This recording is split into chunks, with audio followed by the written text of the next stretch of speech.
আচ্ছা, আজকে আমাদের কাছে একটা ভেক্টরের খুব ইন্টারেস্টিং একটা প্রবলেম আছে।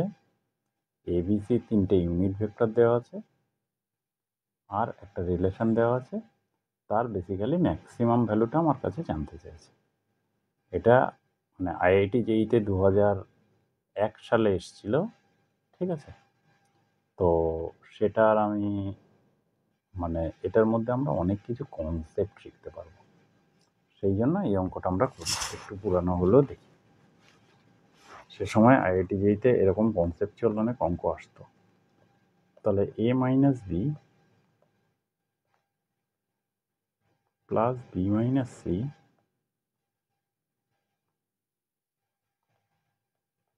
Plus C minus A square, এটা মানে আমরা লিখতে পারি mod A square plus mod B square. Unit vector regular টাকারে ক্যাপও দিয়ে দেওয়া যেতে পারে। A dot B plus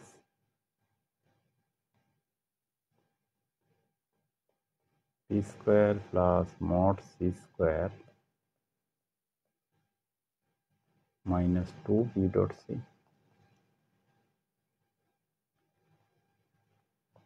plus C dot A. ও আচ্ছা, সি ডট এ কেন হবে? C square dot plus A square minus 2 C dot A dot C, যাই হোক C dot A dot C একই ব্যাপার। তাহলে এবিসি যেহেতু ইউনিট ভেক্টর, তাহলে প্রত্যেকটা থেকে আমার 2 বেরিয়ে যাবে।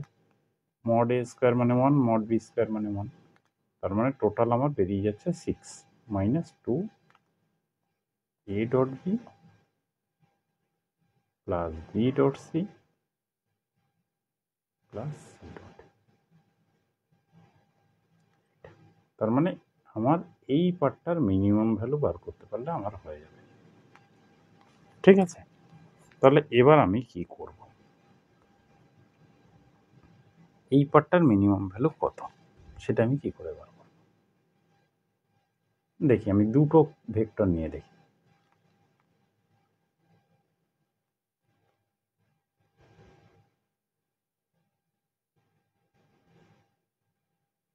ধরো আমার এ ভেক্টর আর বি ভেক্টর আসছে, তাহলে এ ডট বি মানে এ বি কস থিটা।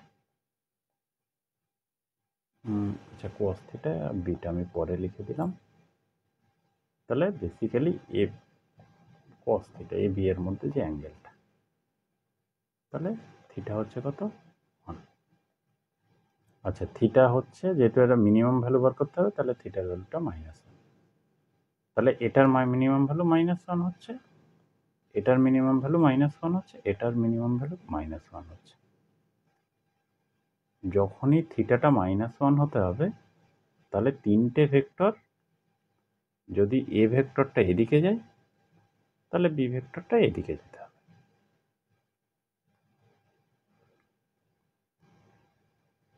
আবার সি ভেক্টরটার সাথে বি ভেক্টরের সাথে সি ভেক্টরের যদি 180 ডিগ্রি কোণ হয়, সেটা কি বাস্তবে ছবি আঁকা সম্ভব হচ্ছে?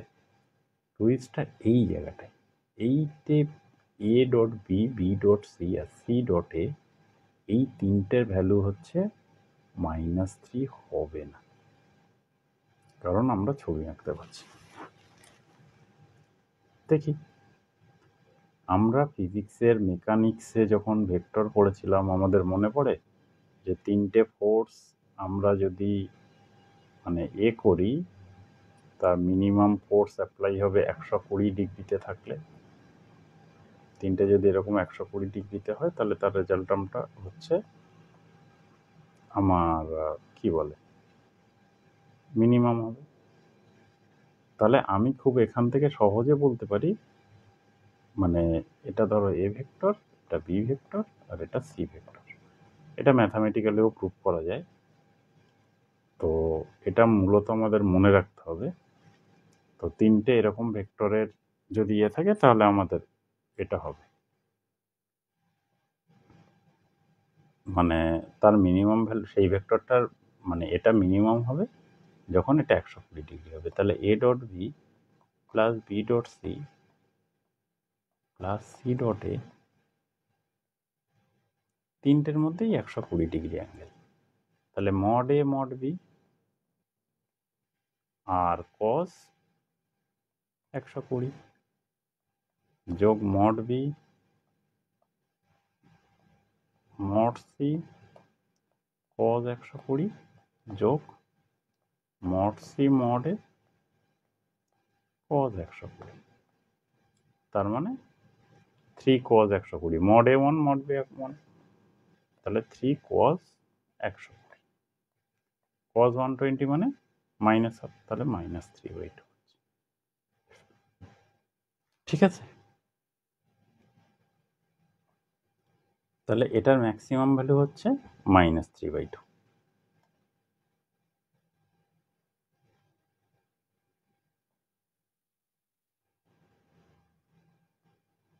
এই সরি, এটার মিনিমাম ভ্যালু, এই এটাকে মুছে নিই, এটার মিনিমাম ভ্যালু হচ্ছে কত, -3/2 মিনিমাম। তার মানে এটার 6 মাইনাস -3/2, তাহলেই তো আমার এটা ম্যাক্সিমাম বেরোবে, কারণ আগে একটা মাইনাস আছে। তাহলে 6 + 3 হচ্ছে 9। এবার যদি এটার আমার ম্যাক্সিমাম ভ্যালু চাইতো, এই ভেক্টরটা যদি আমার ম্যাক্সিমাম ভ্যালু বার করতে বলতো, তাহলে আমরা কি করতাম? অঙ্কটা আমার হয়ে গেছে, তাহলে অপশান বি আমার বেরিয়েছে। তোর বাবা, এরকম হয়ে গেল কেন? অপশান বি আমার কারেক্ট অপশান বেরিয়ে গেছে। এবার আমি দেখি এই ভেক্টরটা যদি আমার ম্যাক্সিমাম ভ্যালু বার করতো তাহলে কি হতো। যদি এ ডট বি যোগ বি ডট সি যোগ সি ডট এ, এটার ম্যাক্সিমাম ভ্যালু, এ বি এর মধ্যে একটা অ্যাঙ্গেল আছে, মড এ মড বি, এই দুটো যেহেতু আমার 1 একটা ভ্যালু দেওয়া আছে, cos থিটা, আমি একটা নিয়ে বিচার করি, তাহলে এটার ম্যাক্সিমাম হবে কখন, যখন cos থিটা 1 হবে, তার মানে থিটা 0 ডিগ্রি হবে। আবার বি আর সি এর মধ্যে অ্যাঙ্গেলও 0, সি আর এ এর মধ্যে অ্যাঙ্গেলটা 0, তার মানে তিনটে ভেক্টর প্যারালাল। সেটা হওয়া খুব সম্ভব, তাই না? তার মানে এটার ম্যাক্সিমাম ভ্যালু 3 আর মিনিমাম ভ্যালু কত, -3/2, নট -3। এইটা আমাদের খেয়াল রাখতে হবে, ঠিক আছে? এই অঙ্কটা আমরা সাধারণভাবে ভুলটা করি এই জায়গাটায়, ম্যাক্সিমাম ভ্যালু আমার 12 আমরা ভাবি, মানে এই টোটাল অঙ্কটার আমাদের যদি হতো, আমরা অনেক সময় ম্যাক্সিমাম ভ্যালুটা 12 বার করে ফেলি, কিন্তু আলটিমেটলি হবে 9। ওকে, ঠিক আছে, তাহলে এই অঙ্কটা